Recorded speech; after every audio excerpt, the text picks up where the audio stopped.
Hoy revisaremos el tema de derecho internacional público. Estamos avanzando sobre las ramas del derecho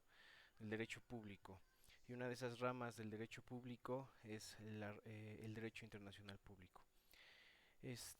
Como sabemos, existen normas jurídicas que regulan la conducta de nosotros en un marco territorial específico. Hemos hablado de esto desde que empezamos el curso. Este, Sin embargo, existe una serie de normas que fueron creadas para regular las relaciones que se dan entre estados, entre diferentes estados. ¿Ok? Entonces tenemos que el concepto del derecho internacional es el conjunto de normas jurídicas que rigen las relaciones internacionales. ¿Ok? Cuando hablamos de un acto jurídico que involucra a uno a dos o más países y que realizan actos de índole jurídica, tienen una relación jurídica,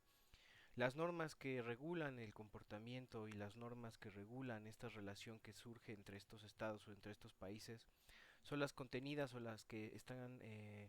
digamos, las que regulan, las que tienen contenidas el derecho internacional, ya sea público o privado.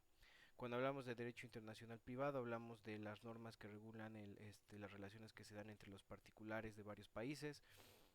Y cuando hablamos de internacional público, hablamos de las normas que regulan la relación jurídica que existe entre estados, ¿no? Entre países, entre organizaciones internacionales, entre entes del derecho internacional. Al igual que el derecho en general, existen fuentes del derecho internacional público que son importantes que revisemos porque si bien es cierto que son prácticamente pues parecidas a las que hablamos en derecho en general, pues también vemos que son especiales en un aspecto importante, ¿no? En el artículo 38 del Estatuto de la Corte Internacional de Justicia, en este artículo se habla sobre cuáles son las fuentes del derecho internacional público. Primeramente hablamos de las convenciones internacionales, sean generales o particulares, que establecen reglas expresamente reconocidas por los estados litigantes que las reconocen, ¿ok? Cuando un estado suscribe un tratado internacional en determinada materia o en determinado aspecto, eh, está, digamos, en ese aspecto, se encuentra regulado por el derecho internacional público. También tenemos a la costumbre internacional como una prueba de una práctica generalmente aceptada como derecho. Ya habíamos hablado del derecho constitucional y de la costumbre como fuente del derecho. También están los principios generales del derecho, reconocidos por las naciones civilizadas, y finalmente las decisiones judiciales y doctrinas de los publicistas de mayor competencia de las distintas naciones como medio auxiliar para la determinación de las reglas del derecho, sin perjuicio de lo dispuesto en el artículo 59 del Estatuto de la Corte Internacional de Justicia. Estas son las fuentes del derecho internacional públicos que, como ya platiqué, están reguladas o contenidas en el artículo 38 del Estatuto de la Corte Internacional de Justicia. Cada una tiene aspectos específicos y abordaremos un poco el aspecto de algunas de ellas a lo largo de esta presentación. ¿Cuáles son los sujetos del derecho internacional público? Hemos hablado del derecho público en general y hablamos de las relaciones que tiene el Estado frente a los gobernados y qué es lo que al final causa o genera que una rama del derecho que regula una determinada relación jurídica sea tomada como pública o como privada. ¿No? Cuando hablamos de que el Estado tiene una relación de que los gobernados tienen una relación de subordinación frente al Estado y que el Estado utiliza sus facultades de autoridad para obligar al gobernado a realizar o a pegarse a una cierta conducta, estamos hablando que las normas jurídicas que regulan este tipo de relación este, son las son las que nosotros determinamos como normas de carácter público, ¿no? Y en el derecho internacional público, los sujetos que intervienen en la relación jurídica son estados soberanos. Los estados nacionales, que son los sujetos que pueden participar en una relación jurídica regulada por el derecho internacional público, así también las organizaciones religiosas y humanitarias y los organismos internacionales con personalidad jurídica internacional reconocida. Cuando hablamos de organizaciones religiosas y humanitarias y organismos internacionales con personalidad jurídica internacional reconocida, hablamos, por ejemplo, con una serie de organismos que se fueron creados ya sea de forma independiente o por parte o intervención de algún estado o algunos estados para perseguir o buscar la solución de determinadas necesidades o fines internacionales. ¿Ok? Tenemos la Organización de Estados Americanos, la OEA, a la ONU, a la Organización de Naciones Unidas, que nace este, durante y posterior a la Segunda Guerra Mundial con el objetivo de salvaguardar la paz mundial. Y tenemos una serie de organismos internacionales que son sujetos del derecho internacional público y que tienen esta personal jurídica internacional que está reconocida. Para poder empezar a hablar un poco sobre los sujetos del derecho internacional público, hay que hablar también de dos principios fundamentales, que es el principio de autodeterminación y el principio de no intervención. Entendiendo al principio de autodeterminación de los pueblos o de los estados como la capacidad que tienen los estados de elegir por sí mismas su forma de gobierno, sin intervención o sin que exista alguna injerencia por parte de terceros estados en los asuntos internos, ¿ok? Así los países sometidos a la administración fiduciaria o protectorados carecen de esta capacidad. Esto quiere decir que, por regla general, existen todos los estados internacionales, todos los países, todas las naciones cuentan con este principio de que pueden elegir la manera en la que se van a autogobernar, su sistema jurídico, sus leyes, la aplicación de sus leyes, y pueden participar en relaciones jurídicas con demás países sin que estos en un aspecto de igualdad, en un aspecto en el que de coordinación en los que ambos países van a ser considerados como estados iguales en estas relaciones jurídicas, y ningún otro país podrá participar en una relación jurídica con el país con el otro país que está de frente a él, siendo el superior o intentando realizar una serie de acciones o actos que podrían ser consideradas como intervenir o intervenir en las decisiones del pueblo, de la nación o del país de un país determinado. Este es el principio de autodeterminación, que todas las naciones tienen ese derecho de definir su sistema de gobierno, su sistema político, de definir sus leyes, de aplicar sus leyes en su marco territorial y de que ninguna nación o ningún país debe de intervenir en esta aplicación o esta autodeterminación de la forma de gobierno que tiene cada uno. ¿Okay? Existen excepciones a este principio, que son una serie de naciones o estados especiales que carecen de este principio en específico y que son dependientes, exactos, dependientes de alguna nación extranjera, como por ejemplo, tendría un ejemplo el caso de Puerto Rico, que es un estado dependiente, tiene autonomía, cierto nivel de autonomía, sin embargo es un estado dependiente de los Estados Unidos norteamericanos, de los Estados Unidos de América, y esta relación de dependencia está regulada por el derecho internacional público, que lo que hace es que en determinado momento carece de este principio de autodeterminación. Después tenemos el principio de no intervención o de mínima intervención, que se divide primero quedó plasmado, nace en la Carta de Organización de las Naciones Unidas, y se afianzó como una condición esencial para asegurar la convivencia pacífica entre los países. Este principio implica que no que el que todos los estados soberanos deben de, digamos, aplicar sus leyes y conducir sus asuntos específicos sin la intervención o la injerencia de ningún país extranjero. Y hay que definir sin injerencia o intervención, definiendo la intervención como una injerencia dictatorial de los asuntos de un estado por otro estado con el objeto de mantener o alterar las condiciones actuales de las cosas, vaya. Es decir, que los estados tienen también la protección bajo este principio en la que ninguna nación extranjera debe de intervenir en las políticas, las formas de gobierno y en las leyes que gobiernan una determinada nación, con el objeto de, bueno, ya sea de cambiar las condiciones en las que se encuentra esta nación en específico o mantenerlas en un estado actual en el que no cambia. O sea, es decir, que estos dos principios, el objeto primordial de ambos es que no exista ningún tipo de injerencia de un estado sobre otro para, digamos, que realice diferentes actos que tiendan a modificar los sistemas de gobierno o sistemas políticos o las decisiones que se tomen dentro de un país. ¿Ok?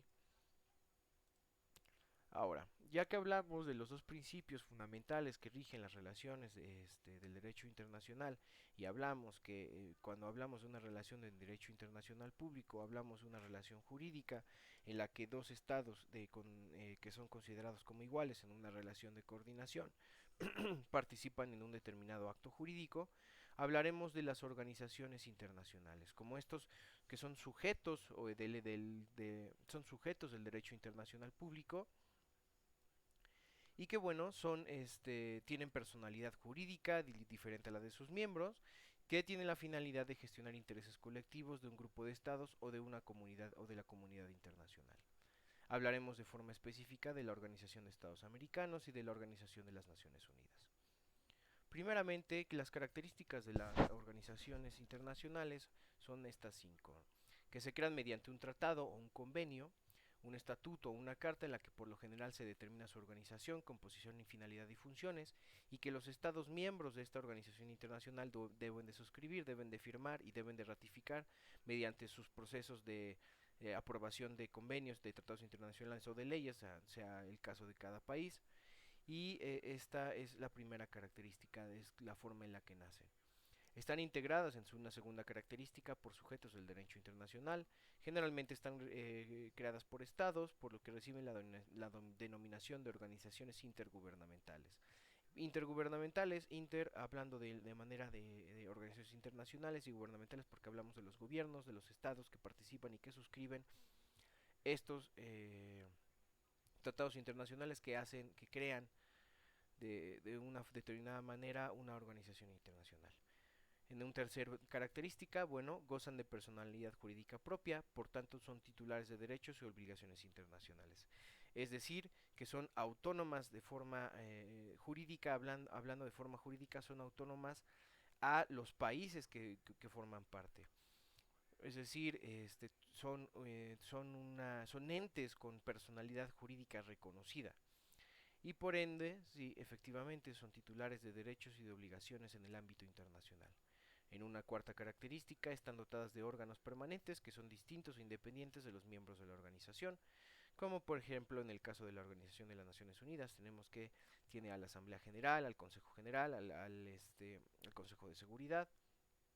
que estos son órganos independientes, permanentes de la misma organización y que son independientes a los miembros de la organización. Una cosa es que México, por ejemplo, sea parte de la Organización de las Naciones Unidas y otro aspecto sería, por ejemplo, el Consejo de Seguridad, que en ocasiones a México le ha tocado estar dentro de este Consejo de Seguridad. Y finalmente que los órganos cumplen los objetivos de la organización y en ellos se forman la voluntad objetiva y colectiva de la propia organización que jurídicamente es distinta a la de los miembros de la organización, como ya hemos estado hablando. Tenemos estos tres ejemplos, la Organización de las Naciones Unidas, la Organización de Estados Americanos y la OTAN. Hablar de la ONU como uno de los, el ente, digamos,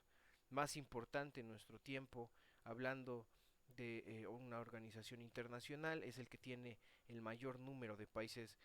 que lo ha a sus miembro y que nació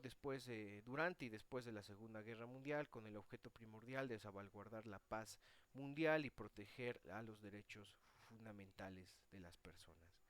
La Organización de los Estados Americanos, que podríamos decir que es una organización, una subdivisión o una rama de la ONU de forma regional que se encarga de vigilar y proteger las relaciones que se dan entre los países de la, del continente americano. Y la Organización del Tratado del Atlántico Norte, que es una organización diseñada de forma específica, es militar, en la que su nacimiento data de la Guerra Fría y lo que se buscaba era, bueno, proteger al mundo occidental de el comunismo que imperaba o que se proliferaba en esas épocas. Hablando de forma específica de la Organización de las Naciones Unidas, como ya le hemos platicado, bueno,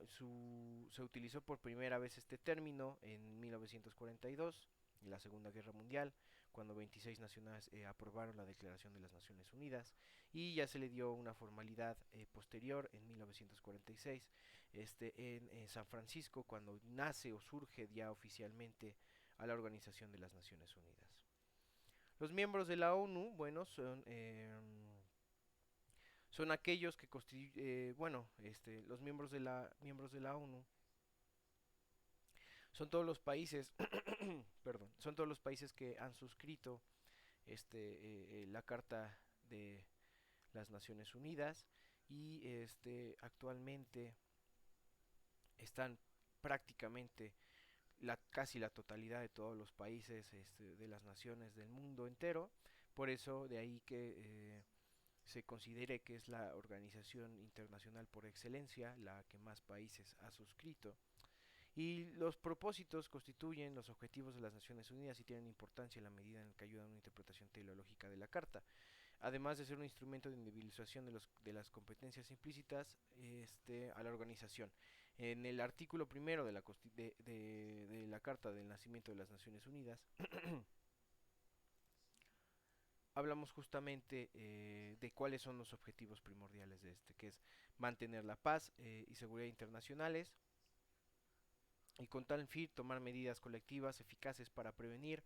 o eliminar amenazas a la paz y para suprimir actos de agresión y otros quebrantamientos de la paz, y lograr por medios pacíficos, de conformidad con los principios de justicia y de derecho internacional, el ajuste de arreglo de las controversias o situaciones internacionales susceptibles de conducir a quebrantamientos de la paz. El objetivo primordial, como ya hemos platicado, y es mantener la paz internacional por parte de los miembros de los estados que forman parte de él. También tenemos que es fomentar entre las naciones relaciones de amistad basadas en el respeto al principio de igualdad de los derechos y de la libre determinación de los pueblos. Y realizar la cooperación internacional en la solución de problemas internacionales de carácter económico, social, cultural y humanitario, y en el desarrollo y estímulo del respeto a los derechos humanos y a las libertades fundamentales de todos, sin hacer distinción por motivos de raza, sexo, idioma o religión, y servir de centro que amortice los esfuerzos de naciones para alcanzar propósitos comunes.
Aquí tenemos entonces a los órganos principales de la Organización de las Naciones Unidas. Tenemos a la Asamblea General, que tiene un presidente; tenemos al Consejo de Seguridad, que también tiene un presidente; tenemos al Consejo Económico y Social, que tiene también está dirigido por un presidente. al Consejo de Administración Fiduciaria, a la Corte Internacional de Justicia y a la Secretaría que tiene al Secretario General. Estos son los órganos principales de la Organización de las Naciones Unidas. Ahora hablaremos de la Organización de los Estados Americanos y lo definimos con un organismo regional vinculado a la ONU. El artículo primero de la carta que le da nacimiento a la Organización de Estados Americanos establece precisamente que los Estados americanos consagran en esta carta la organización internacional que han desarrollado para lograr un orden de paz y de justicia, fomentar su solidaridad, robustecer su colaboración y defender su soberanía, su integridad territorial y su independencia dentro de las Naciones Unidas. La Organización de los Estados Americanos constituye un órgano regional. Los miembros de la Organización de los Estados Americanos tienen para que se admita un nuevo miembro, está diseñado un procedimiento formal de admisión. Este procedimiento formal de admisión primeramente solicita requisitos de fondo, que son tres en forma sustancial, que es ser Estado americano, aceptar todas las obligaciones de la Carta, en especial las referentes a la de seguridad colectiva, y estar dispuesto a firmar y ratificar la Carta.